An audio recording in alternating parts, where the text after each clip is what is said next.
So to rewind a little bit. So I've been a psychotherapist for over 10 years and I've done a lot of training. I've trained as an adult psychotherapist, I've trained as a child and adolescent psychotherapist. I've worked extensively in the youth justice system. I've worked in fostering and adoption. And both professionally and personally, I kind of felt a little bit stuck. I was working in fostering and adoption. I was a therapeutic consultant in that field, and this type of therapy just kept trauma therapy just kept coming up and coming up and coming up and coming up, and I'm like, I've not really heard of it, and it was somatic experiencing, and um, I thought, you know what, I'm gonna book myself on for an introductory to weekend course in London. Went on it. And I'm like, that's the bit that's missing. That's the bit that's going to unstick me and my clients. So then I went on to study it for 3 years, and then I just loved the community. So then I kind of now go back every year to volunteer as an assistant on the training. So I follow a first year student right through their 3 years of training as an assistant, and work with them on that.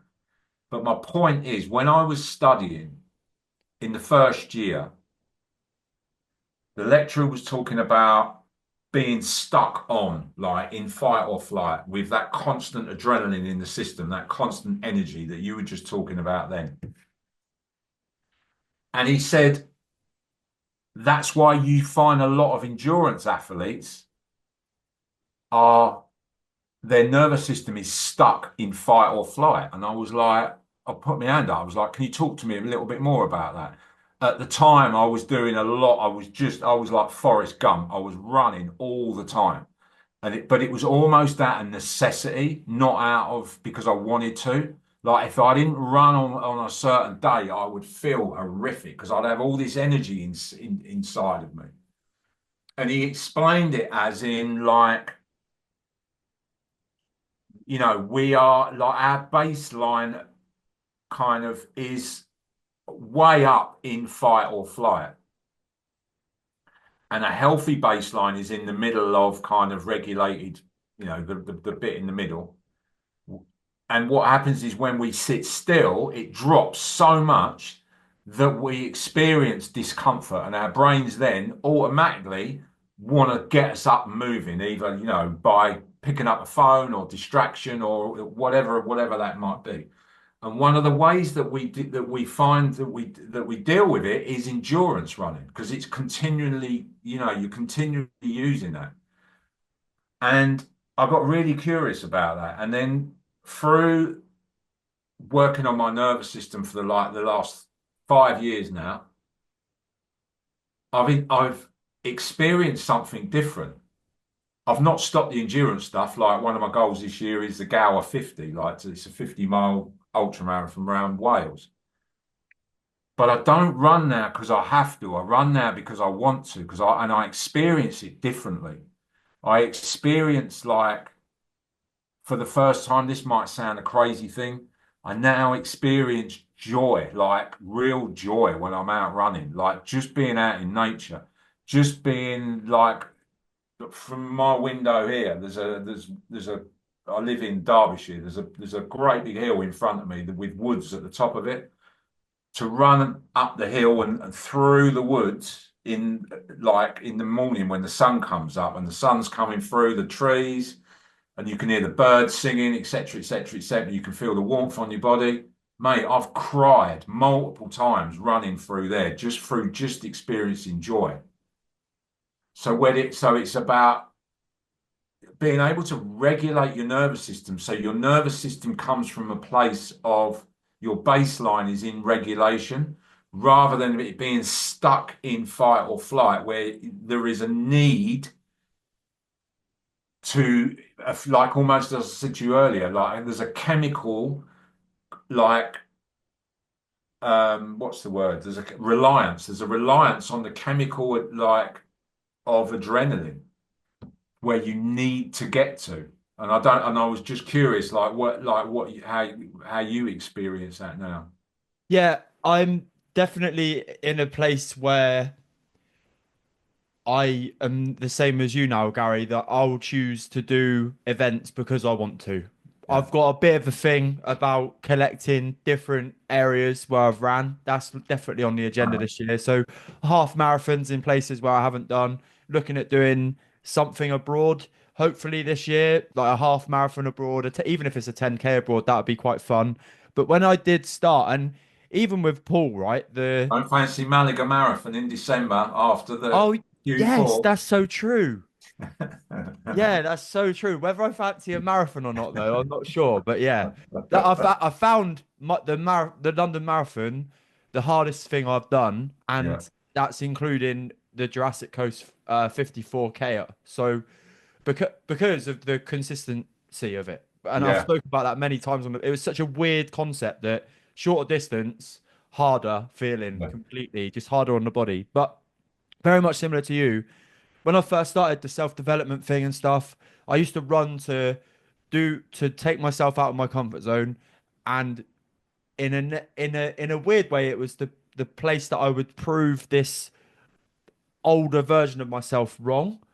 Mm. Like you're not that person So anymore. like almost like a punishment. I guess so, mate. Yeah, Yeah, yeah. I I've never really thought of it that way, but I guess so because it was always the my story as well. That one of the second run I ever went on when I decided to change, I couldn't run a mile, and the second time I tried this mile loop, there was like a van, and they gave me shit basically, like fat cunt, like as they drove past me. And I was like, oh, brilliant, kind of as you can imagine. And obviously, that's always in my head when I run. I wish I could see him now.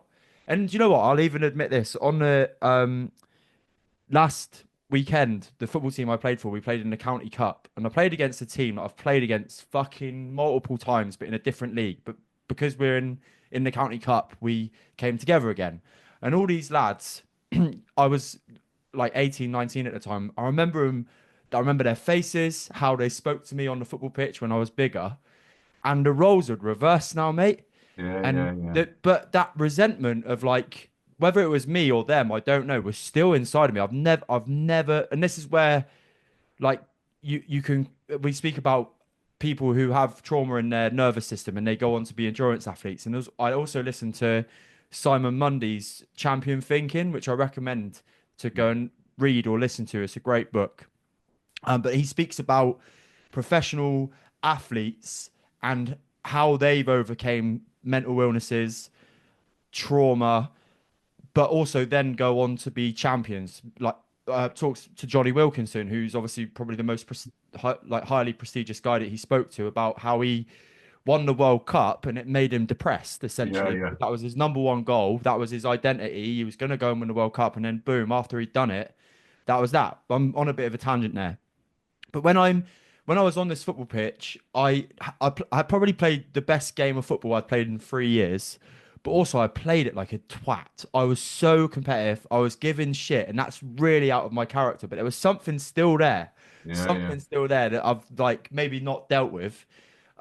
Bit deep, but we'll go. Like I think there's a reason I'm saying this, which Yeah. basically gives evidence to show that Simon Mundy in his book, he says that in terms of all Olympic champions and medalists, I'm pretty sure there's a percentage of I'm going to say it's 60% to 70% of those champions.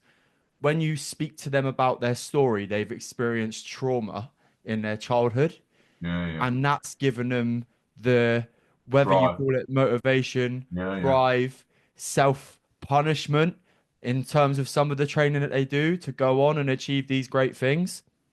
And and then you can go into the whole, well, if you don't go through that challenge, you're you would never have become the person you are.